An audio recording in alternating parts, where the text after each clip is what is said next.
So I've definitely loved that album. I have to say, shout out to my girl Janelle Monae and her new album "Dirty Computer," which came out yesterday. If you have not listened to it, I highly recommend it. It's an amazing album. I have to admit, I was not a big fan of Janelle Monae in the beginning. I wasn't really getting like where she was coming from. Like I like when people are eccentric, kind of step out and stand out and do different crazy shit with their music. But I just feel like with this album, this to me felt like she was the most free. And what I also loved, like creatively with the music and everything. And if you have not seen it, definitely check out her virtual, what is it? Her emotion picture of Dirty Computer, which aired on BET Thursday midnight into Friday, and then it aired in the morning on MTV, but it don't matter because first of all, it ended up on YouTube anyway, so it doesn't matter. But definitely, if you have a chance, go look at it. And what I really wanted to bring up and why I wanted to put her into this whole thing because Janelle Monae has come out as queer in a new interview with Rolling Stone, which was published a couple of days ago. The singer's sexuality, as we all know, has been speculated for years. Like we always just be like, okay, she a dyke. Like we all knew she was family from the beginning. Like you guys to be hella motherfucking Keller to not know that Janelle Monae eat pussy. So and then it said she was and now there's been speculation about her dating Tessa Thompson, who you may know from many of shows. I've basically been following Tessa Thompson. I'm gonna take you back. I've been following Tessa Thompson since Veronica Mars. That's how far back my love for Tessa Thompson goes. But her career's been popping off and getting a lot bigger as of late because she was in Thor Ragnarok last year, and then she was in Creed the year before, and now she's been doing a lot of different things. And she's in the video a lot, so they're basically saying that they're a couple. And then when I look at, she's also on the new season of Westworld. Definitely check out that show. She plays the villain on that. But so what she said in her Rolling Stone interview is an excerpt.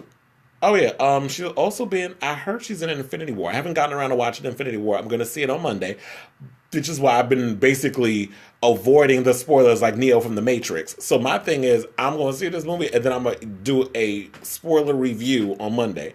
So you'll definitely get so if you guys have seen it, y'all want to chime in on Facebook Live and all other stuff, we could definitely do that because that's exactly where I'm going to be doing it, and then I'm posting up on YouTube and stuff. So she basically said that being a queer black woman in America, someone who has been in relationships with both men and women, I consider myself to be a free ass motherfucker.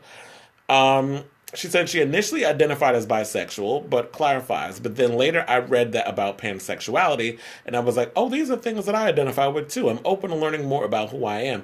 And I know like a lot of people have kind of dismissed pansexuality as, oh, it's a lot like bisexuality.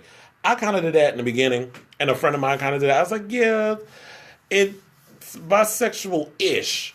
But I feel like pansexual are people who are just in love with the soul and the spirit of the person. So I can date a girl 6 months later, and we could break up. I'll be into a guy, or let's say you're not even in a relationship. It's sort of like you could date girls, you could date guys, you could date non-binary, you can date someone who is trans male, you could date a woman who you can date someone who's trans female. You can date. So it's just the world is your oyster when it comes to that. And when people go and say, "Well, isn't that considered being greedy?" They say the same shit about bisexuals. And my thing is, it's not always about being greedy. It's just being open with exploring who you are as a person. Because the fact of the matter is, we live in a society where sex is looked upon or looked down as something that is disgusting and only used for procreation. And even people who use that whole shtick ain't getting enough fucking in and need to.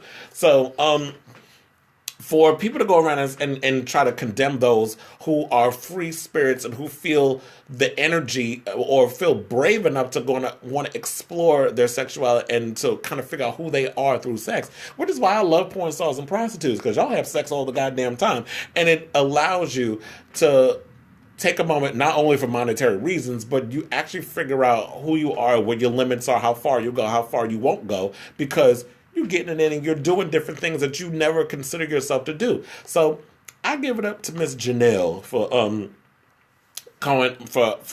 coming out about this whole situation. And for what she, oh yeah, I remember because in the beginning she said, I only date androids. Now, when you go and say something like that, come on. Like, a lot of times in those answers, it's like, girl, we know who you date. But, I don't know. I like, I like Janelle and I like, Tessa. So, very few. But one of the interesting things that I did notice is that people started looking up what pansexual was after she came out and said it. So I feel like, you know what? I like when celebrities come out for this reason, because it allows you to kind of explore and educate yourself. You're always going to come out immediately and be like, oh, what's that? Oh, they're coming out with all these new things. That's the go-to thing that we do. Oh, they're coming out with these new phrases and stuff. I'm tired of it. I mean, I've done it enough times on this show. But on account of, I'm not doing LGBTQ, LIA, elemental P, plus, this one, that one. Like, come on.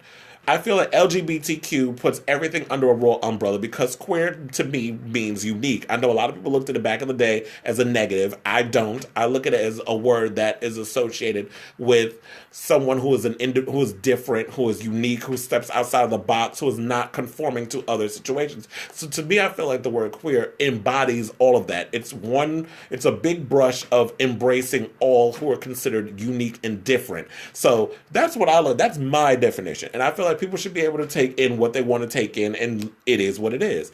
So there was a question I was asked on Hornet where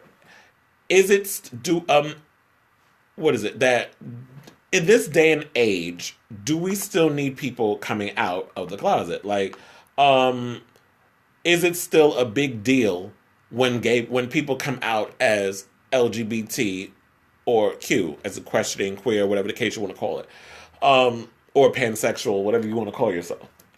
And I feel like, yes, I do feel like that it is vitally important, because, quite frankly, yes, while we've made strides and milestones, and we had Love, Simon that came out this year, which is a mainstream movie with a gay lead. That's kind of like what was of my childhood, which was like The Breakfast Club and all those type of movies. When I was, that wasn't necessarily my childhood, because I was a child of the 80s. So it wasn't until later on that I started watching those films. But, okay, my era, I don't know why, because I did like the John Hughes movie, and that's what that film was being compared to. But my era of films was Clueless and Empire Record. Oh my God, that just had, like, when I started thinking of those movies, like Clueless and Empire Records and so many of the other things, and like when you watch Dawson's Creek and Buffy the Vampire Slayer, that takes me back. Like, it takes me back to a time in the 90s. Like, that was like my era, because I was a teenager growing up in the 90s, way into the 2000s. And I learned, basically, like, started watching a lot of those films and those shows, and it kind of just, it was like coming into terms with that. We didn't really have that many characters to look up to in regards of gay people of color. The people off the top of my head that I can think of that, yay, Nadine's back, how you doing? Okay, anyway, the person off the top of my head that I can think of that I felt remotely closely represented gay and of color, that I couldn't say I could relate to, but it was somebody that was like resembled sort of Wilson Cruz on My So-Called Life. That's the only person I can really think of that I can think of that was just like, there's someone that I kind of sort of can relate to, because we both light skin with curly hair and we like to wear crazy clothes and this and the other.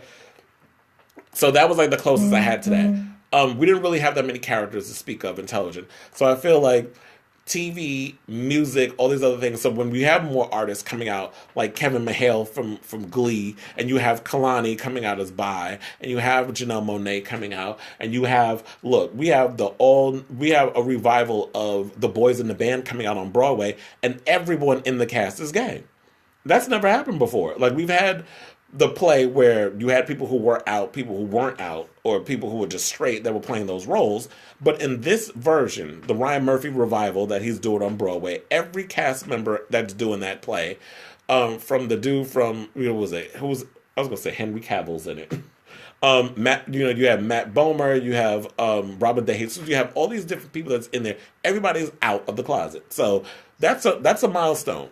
So that's what I said. Strength in numbers. We need more people. And y'all remember that that video that I played on here, that on the show with Lena Waithe, where she basically is like, you know what, we have to continue to let our voices be heard, and we have to normalize it, not normalize it to the point where we got to become separate fags, because that's not. I'm not trying to get to that point, but just we have to make a point that we are here, we are queer, we ain't going nowhere, and our stories have a right to be told. It's the same thing that I liked about when they was talking about. I forgot what was the article, and I did post it, but it was about after Black Panther. We need stories. We need mainstream stories told from the point of view of Asians. We need point of views told from the stories from the point of view of Latinos. I'd love to see a Latino superhero. Um, I'd love to see an Asian superhero or a mainstream film with Asian. Well, we have what was it, Crazy Rich Asians that's coming out in August. It's based on a best-selling novel. First time I think we've had something that big since what, the Joy Luck Club, like 20 years ago or 20 plus years ago. So we're slowly getting there. And I do like the fact that, you know what, it's going to take some time for us to become diverse. Because I remember when I worked at AMC, I said this shit, where you would literally see like these Asian films. And now we're starting to merge with Asia with a lot of our films. Like when you have Pacific Rim Job and all these other movies that you're particularly catering to an Asian market by putting a lot of their actors and stuff into things. And I was like, I remember one time when certain movies comes out, like, when they get some of their films, I'm like, does anybody notice that the Asian community comes out in droves when it comes to their movies? When it comes to like Indian films with Bollywood films, they come out in droves for their films too, and those shits be 3 fucking hours. I don't know how they sit through that, but then again, we sit through 3-hour movies too. Like, look, Infinity War is like damn near 3 hours. So, so but then we get a lot of previews, and a lot of the foreign films they get like maybe 4 or 5 trailers, and then it goes right into the movie. But for us, we have the pre-game, we have the pre-show, you have the commercials, then you got the movie. So that's literally like you're literally sitting in a theater for 4 damn hours. It's like it's mind wrecking, and then you wonder why your ass be killing you. Oh Lord, I ate an ice. That's the worst thing you should do on the radio. It's like, oh, ice went down your throat. Are you trying to recover? But anyway, I say all this because I spent way too much time talking about this. We need more representation of different people. And if people don't want to, if people are getting mad because, okay, we have like open like an action movie where the lead happens to be gay. If you have a problem with a gay James Bond or whatever the case is, and I'm not talking about eating pussy and shit. I'm not talking about Atomic Blonde. I'm talking about a man having sex with who's a James Bond type, but that turns out to be gay. And then if you have a problem with that, don't fucking watch it. Just like if you have a problem with certain demographics having their own voice being told, that it ain't for you. Everything ain't for you. So if people have a problem with it, that's your issue. But people have a right for their stories to be told, and we need to diversify. So, let's get to, since we were talking about Janelle Monae for like a good damn 15 minutes. Let's talk about Avicii. So his family is hinting at possible suicide as to what he may have died from.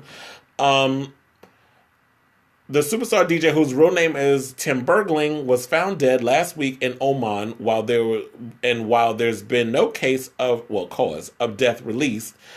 His family just released a statement referring to his struggles to find meaning in his life once he finished touring. The full statement comes as this. Our beloved Tim was a seeker of fragile artistic soul searching for answers to existential questions, an overachieving perfectionist who traveled the world hard at a pace that led to extreme stress. When he stopped touring, he wanted to find a balance in life and be happy and be able to do what he loved most, which was music. He really struggled with thoughts about meaning, life, and happiness. He could not go on any further. He wanted to find peace. Tim was not made for this business machine he found himself in. He was a sensitive guy who loved his fans but shunned the spotlight. Tim, you will forever be loved and sadly missed. The person you were and your music will keep your memory alive. And can I just go and say that I sense this, not the suicide thing, but when I started hearing, when the word of suicide started coming around, I was like, first thing that popped in my head was, I don't think he feels, maybe he's not strong enough to handle the pressures of this. Because if you really think about it now, this industry has gotten ridiculously psychotic in regards to the amount of pressure that they put on artists in regards of churning out music. There was an article, not an article, there was an interview that I saw where they was doing like for Latin Week, and I wasn't understanding why all of this was happening. But then I realized after I watched the Billboard Latin Music Awards on Telemundo that everything was leading up to the Billboard Latin, the Latin Billboard Awards that came on Thursday. So that's why they were interviewing a lot of people from Bad Bunny to who's the other one that was talking about Pitbull. They interviewed Pitbull, and he said so many remarkable things in regards of like where he is today in this business, on how he has a new song out and he's like, you can't find it on Spotify, you can't find it nowhere, because he's about trying to do business with them, like cutting out the middleman, which is the record industry. He tells the record industry is in the toilet. They're not, like, you don't need to sell your music to a label anymore. A lot of people think that you need a label. Yes, it's going to be hard if you do it independently, you do it yourself. Of course it is. But would you rather do it yourself and make sure that the quality amount of product gets out and that you actually get everything back? Or would you like to give it to a label where you're stuck in this hellish deal where they own every motherfucking thing, including your publishing, your merch, your touring fees, all of that stuff comes, you have to pay them. Whereas you can go and tour, and you get all that money back yourself. You can make you some shirts and some fans and some hats and this, that, and the other, and pretty much have that a part of your situation, and you get all the money. Fuck the record labels. You just have to figure out how to sit down and make it work in that context of figuring out how things need to be done. But a lot of these queens out here don't want to be doing that. A lot of these, these people that are stuck in this machine matrix, like the Ariana Grandes and all this other stuff that are out there, like that's getting this crazy promotional push. And the reason why they get this promotional push is because there isn't variety, and it shows in a lot of the industry now, where like the push isn't there. But you also at the same time, Pitbull played the game and he learned. So he's been doing this for so long, where he was a part of the machine, that now he could sit and say, I've built up enough of an audience, a worldwide audience, like I have global worldwide appeal, that I don't need a major label to support me anymore. I could go into the studio, I could come up with a single, I could throw it up on iTunes, and I'll make all that money in no time flat. And it was also a thing that was mentioned that I do agree with, where they said, like, you know what, the music industry is an expensive hobby. And it kind of really is. It's like you spend so much money for very little result. Or it's not something that you rely on. That's why you see a lot of these people out here pushing skin creams and lingerie and all this other stuff, because you ain't making shit from record labels. You got to pay all them motherfuckers back before you can even see a dime of your money. So, okay, so let's move on from that. So Blac Chyna's mother has filed a $1 million lawsuit against Wendy Williams, in which she claimed the Shark Tongue talk show host made comments that caused her stress and depression. And let's just say it's basically been dismissed. So Tokyo Toni, whose real name is Shalana Jones Hunter, said back in February that if she failed, a judge told her back in February that if she failed to prove she had served Williams with the lawsuit, the case would be dismissed, according to the blast. By April 10th, Williams apparently hadn't yet been served, so the judge dismissed Toni's lawsuit, which claimed defamation of character, slander, and harassment. Toni, who was representing herself, didn't show up to court to face a judge. The celebrity mom claimed in her handwritten lawsuit that the constant negative light Wendy's cast upon her caused her to lose sleep and affected her girl by. Claiming that her relationship was compromised due to Williams' lies. So everybody knows Wendy Williams 9 times out of 10. I love me some Wendy. I'm entertained by her. I live for the shade every day from 10 o'clock on to 11 on Fox, Monday through Friday. I'm entertained by the roasted gags. However, Wendy ain't always factual in a lot of shit she said. Wendy runs over her mouth and says a whole bunch of shit so much. Like, for 30 plus years, she's been doing that. So I don't know why Tokyo tight-ass Toni think that she should be exempt from the roasted gags. If you can't reap the benefits of wanting to be a celebrity, well, an infamous celebrity, but then don't want to deal with the negative connotation that comes with it. Like, your daughter is her come up is for being a damn stripper to get knocked up by a Kardashian. So what is your role? Like, we don't even know I don't even know what a Tokyo Tony is. The bitch is like a damn velociraptor in a wig. So um that's just my thing was is like, you know what? It is what it is. I just figured this shit was gonna get thrown out anyway. I totally forgot about it until I saw the article. But Wendy is who she is. She says a whole bunch of shit. Look, the other day I was pissed, and I even went and posted on her YouTube channel when she started going in on Janet Jackson. Had the nerve to talk about, well, Janet is too busy using her, like in so many words, using her child as a prop, that she not interested in being a mother, that she want to be youthful and do all. Janet had plenty of time to do all of that back when she wasn't pregnant. So why do you think, like, now that she's what, 52 or 53, that she would feel the need to want to have to um not be with the baby? And you don't know what's going on in her house, because here's the tea. Remember once upon a time back when she had big hair, didn't she say that she felt guilty, like not working or some or another? There was like that mom's guilt, that she was like, once she had the baby, weeks after, she had to get back to work. So you're condemning Janet for going back out on tour, which she has to make money to support her and her son. Because apparently you think that she's supposed to be, because she was married to Wissam, that she's entitled to all his money. You don't know where all that money's going. She could have a staff of people. I don't even think Janet's tied to a label. So whatever money she's getting from Wissam or whatever the case is, she's got to pay her assistant, her manager, all these other people, probably a chef to cook food up in that house. She's got to figure out where she's going to be putting money into this tour far as a band. I don't necessarily know if she has a deal where they're going to help, or she's gonna sign with somebody she's gonna travel the world. She's gotta come out of her own pocket with this shit and make money from the merchandise and all the stuff and then put it back in. So we don't know Janet's circumstance and her situation. For a working mother like Wendy to say what she said about Janet, I just felt in my heart of hearts that was just ridiculous and negative. And then on top of that, when she said another thing about Kanye shouldn't be able to drive with children in the car, she should be kept away from kids. It's like, you're reaching. Like, I get the whole thing with Kanye being crazy and all the other shit that he says, but you know what? At the end of the day, Kim's got to deal with him and that sort of thing. So it is what it is. So now let's get to Cardi B, who is being sued by her former manager, but now for $10 million. So now he said he's being sued, and he says he was wrongfully terminated, but Cardi says otherwise. The reason why she fired him is because apparently the manager was stealing money from her. So now, according to sources, they said that Cardi first confronted her manager, Shaft, on Super Bowl weekend, claiming he essentially cooked the books to make it appear Cardi was pulling in less money, excuse me, and that she was actually making and he was keeping the difference. According to sources, they're basically saying that if Cardi got a gig that paid 100 grand, Shaft would tell her she was making 50. So then, of course, what that means, he was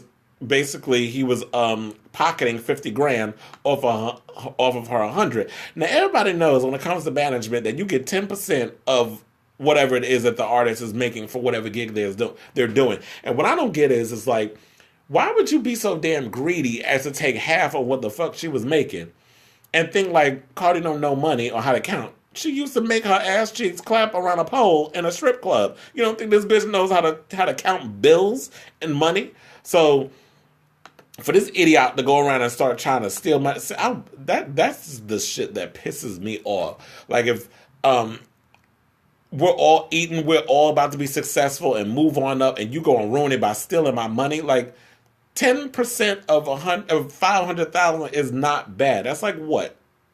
How much is that? Is that like, well, no, a quarter, that'd be like 250,000. Wait, I bet 25,000. But I was like, damn, a bitch can't count.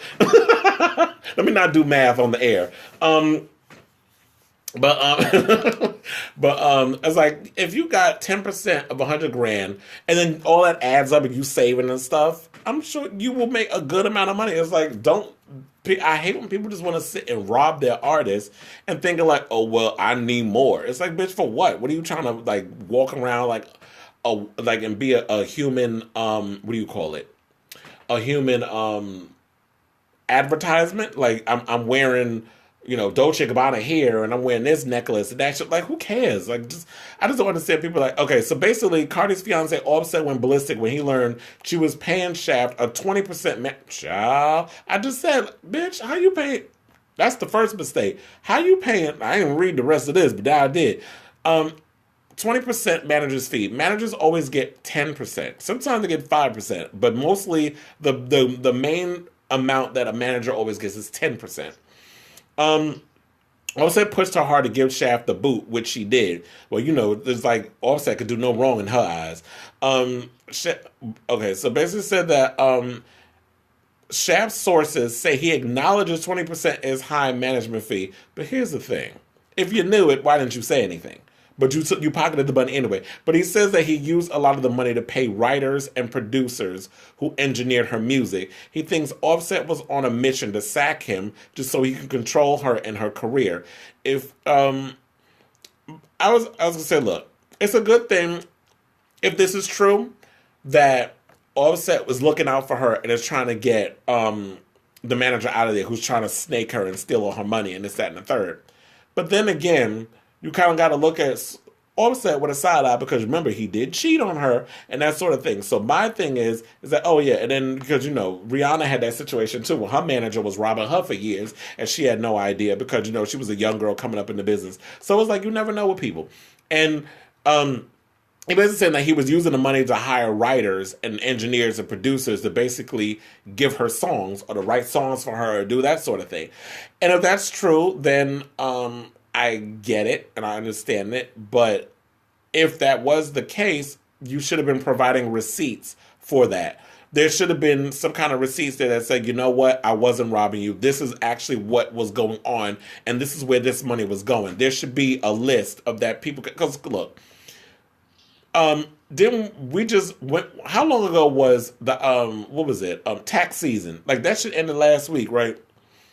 Around that time, you got to show books and things that this, that, and the third. Especially if you're an artist, of where all this money, because you're about to get audited or whatever the case is. You got to have a list of all of that stuff. Like he should have had that, and being that you didn't, it just goes to show that something in the milk ain't clean.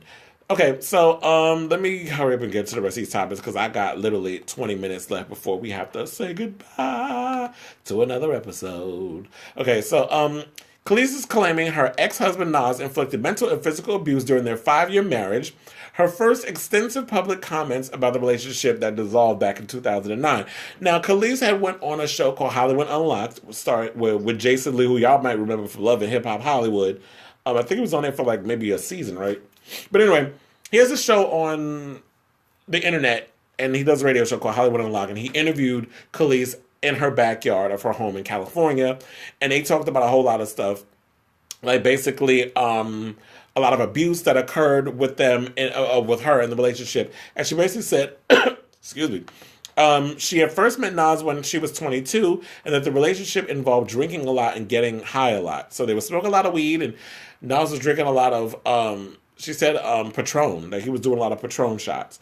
And basically, what she said is they had really intense highs and really intense lows. It was never normal. And she also revealed that after seeing a bruised and bloodied Rihanna during her domestic dispute with Chris Brown, it convinced Khalees to leave Nas because she said she was going through a period where she was kind of playing double dutch with the situation. She said, when Rihanna and Chris Brown pictures came out, I thought about coming out because I also had bruises all over my body. But I didn't say anything because I'm private. But seeing her the way she looked and then looking at myself, I felt embarrassed. So she basically said that she filed for divorce while she was 7 months pregnant with her son, Knight. And there, she left him in April, and then she said that Knight came in July. That was when he was born.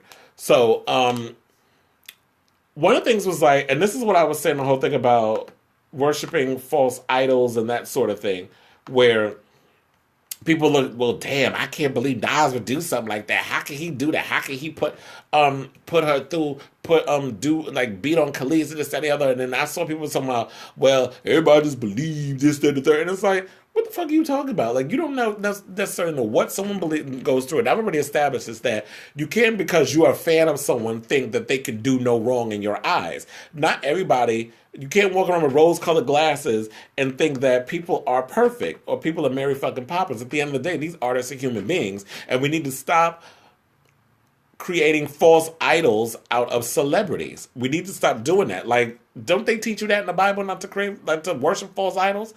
Since y'all, you niggas, you motherfuckers love the Bible so goddamn much, I mean, let's start picking little things out of there and incorporating them into our lives.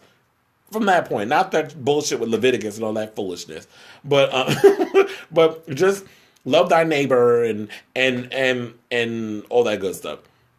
So I did not know that she was married to a real estate agent whose name is Mike Moore back in 2014, and she has a 2-year-old son. So she's been doing well. Definitely check that interview out on of Hollywood Unlocked on YouTube. It's like an hour and I'd say like an hour and 10 minutes, an hour and 15 minutes. It's a very good interview. It's a very insightful interview. I would have really liked to have found out more, like what she's been up to in regards to her career. Like, I wanted to know if we're going to get new music from Khalees, because I have to admit, I did not like Food. I didn't care for that album. I get like how much love and everything was made with the cooking and the music and this, that, and the other, and how creative that you guys were. But I don't like that Khalees. I like kind of the Khalees that clearly Janelle Monae is inspired by.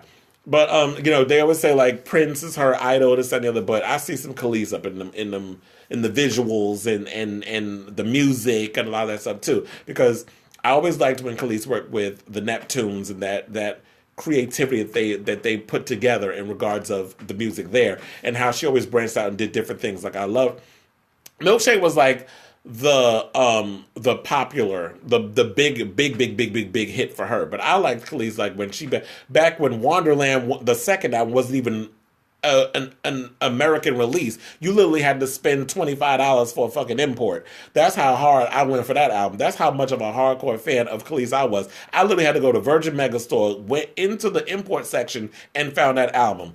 So as it says, like, yeah, Milkshake was more the mainstream hit. And I don't think a lot of people knew this, but Milkshake was originally a Britney Spears song, but she decided not to do it.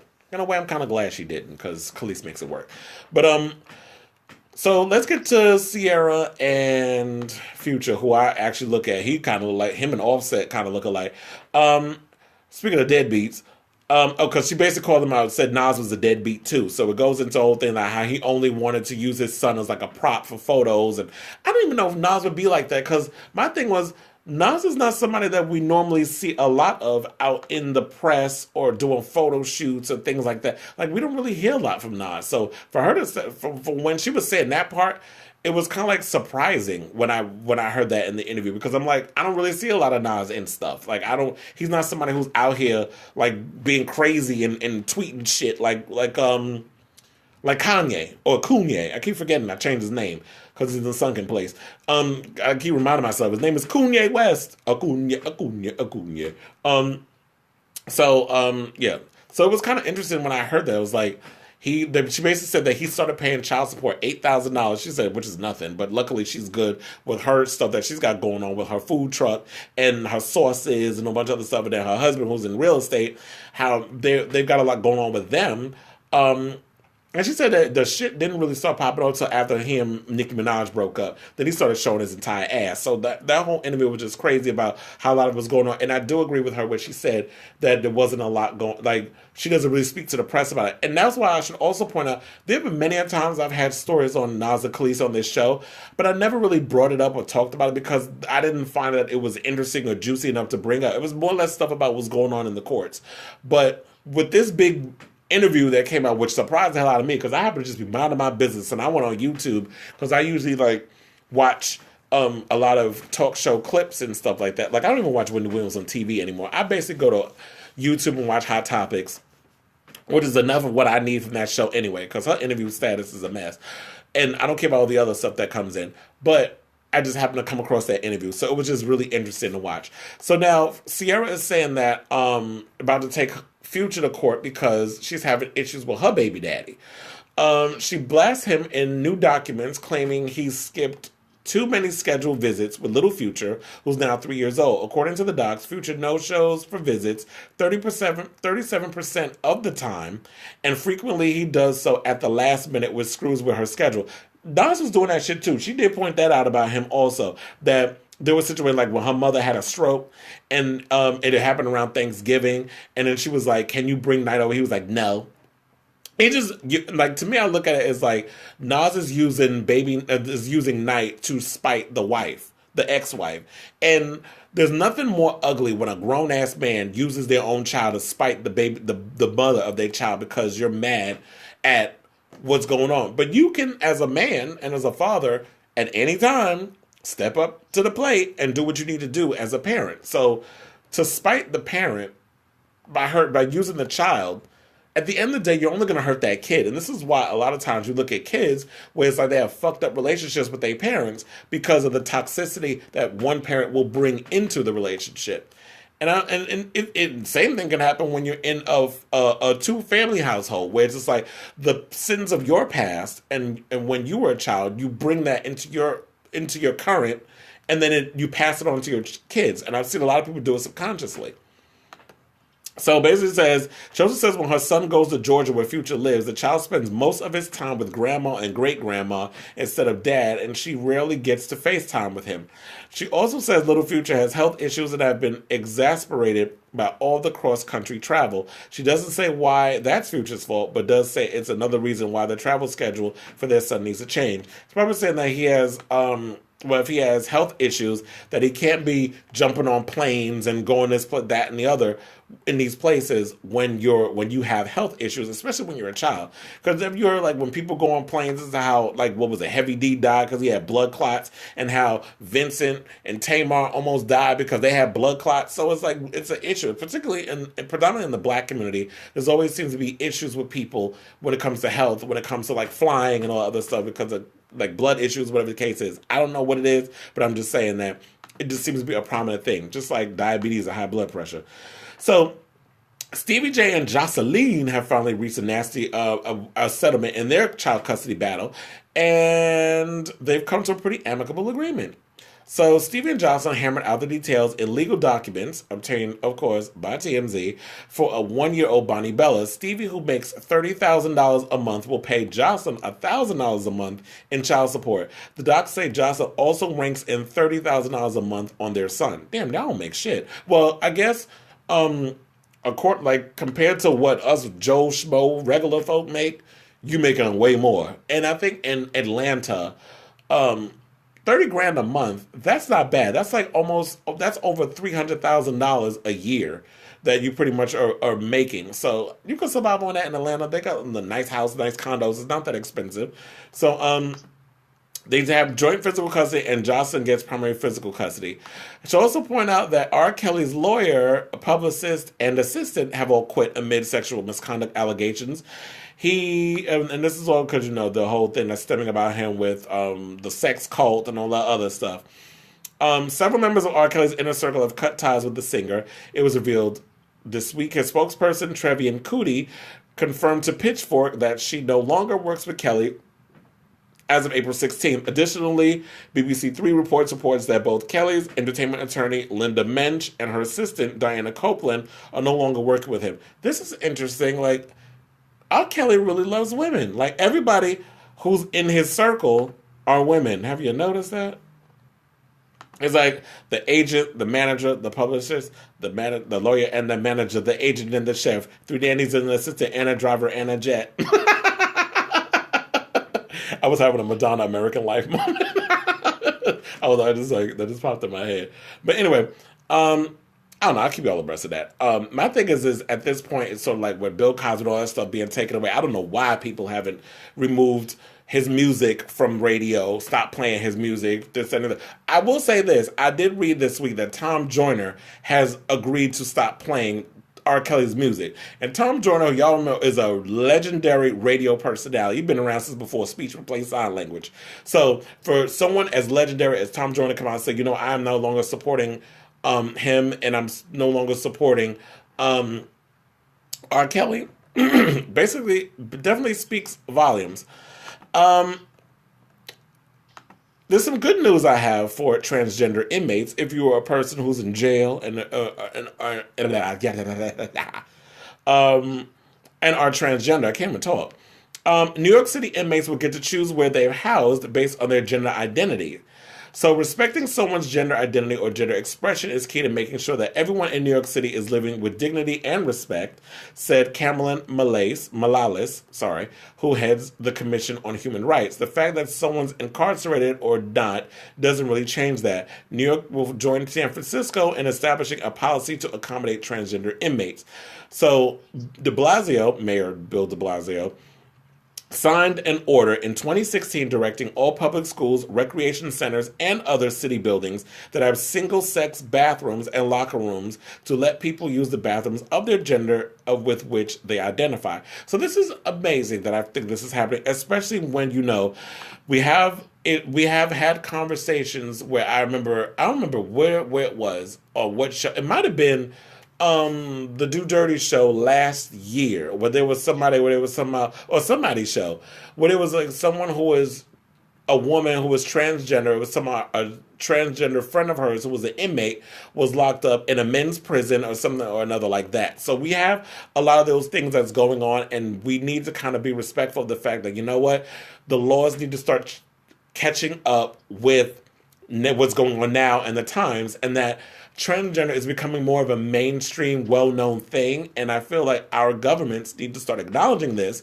and we need to have those laws changed because, like was said earlier, on the Just Do Dirty show, and as well as this one, where you're talking about, in the era of Me Too, where there's so many people who's getting abused and raped, and you have trans men getting raped, you have trans women getting raped, you have men getting raped, you have women getting raped, you have gays getting raped. Look, we just had an episode of RuPaul's Drag Race where Blair St. Clair opened up about being raped at a college party.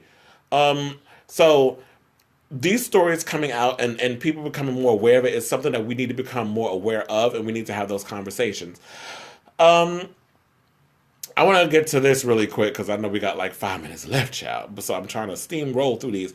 So there was an interview that Bianca Del Rio did on Katya's radio podcast called Whimsically Volatile, where she talked about why they think that gay porn stars and drag queens get along. So Del Rio says, "It's fascinating, I find, especially I think since Drag Race, that the majority of the people I follow on Twitter and the majority of the people that I hang out with, having drinks with and before or after the show, are always porn stars or go-go boys because they can relate to a drag queen's life."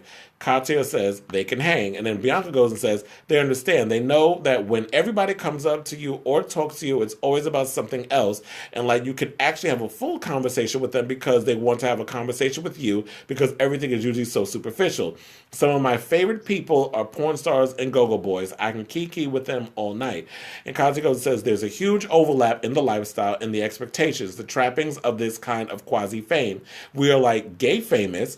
Bianca is a huge star now, but like a lot of people want to collect us as little Pokemon for their Instagram. A lot of the porn stars relate to that too. And that's true. Like we look at it as like gay porn stars are our, and I've said this for years, like gay porn stars and drag queens, and those are our gay celebrities. These are the people that we look up at in our community that are the Jay-Z's and Beyoncé's of our community because they're you see them, but they're also attainable. So it's like you can have those conversations, but I feel like it's changed a little bit because of RuPaul's Drag Race. Like it's kind of shifted and it's become this thing where they've all become these creatures of branding and all this other stuff, rather than just being like, oh, I'm a human being just like you and that sort of thing. So I do agree with that because people don't really take into consideration the feelings of porn stars as well because they look at them as like sexual objects.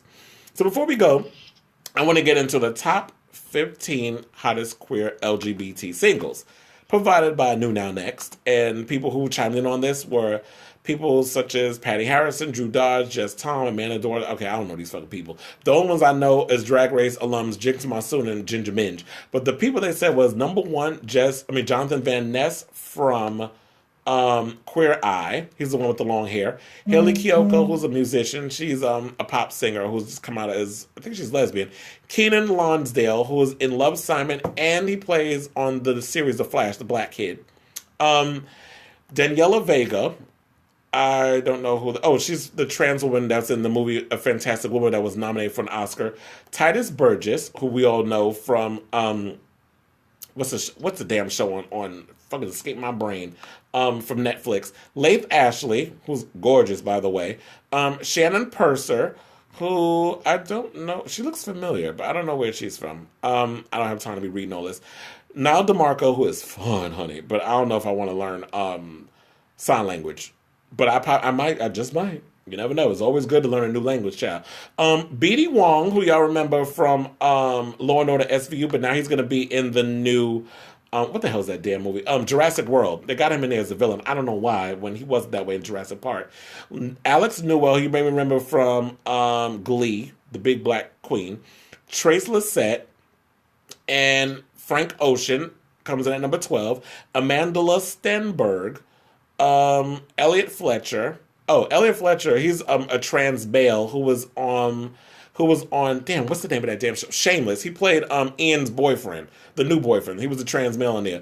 Aaliyah Shawkat, who was an actress, and who else? I think that's about it. It was cute, but I ain't got time to really differentiate and break it down and all this stuff. We'll try to do that another time. But I want to say, oh yeah, he's from Kimmy Schmidt. I don't know why I forgot. But anyway, I want to thank you all for listening. Tune in next time, which will be next week from 2 to 4 on alldigitalradio.com. I love you all for listening. Please tune in for the next show that is coming up called The Comedy Rex Show. It's a great show. Definitely check it out following the countdown, weekly top 40 countdown. Check that out with DJ Baker. So I love you all for listening. Love you all. Ciao, darlings. Bye, bitches.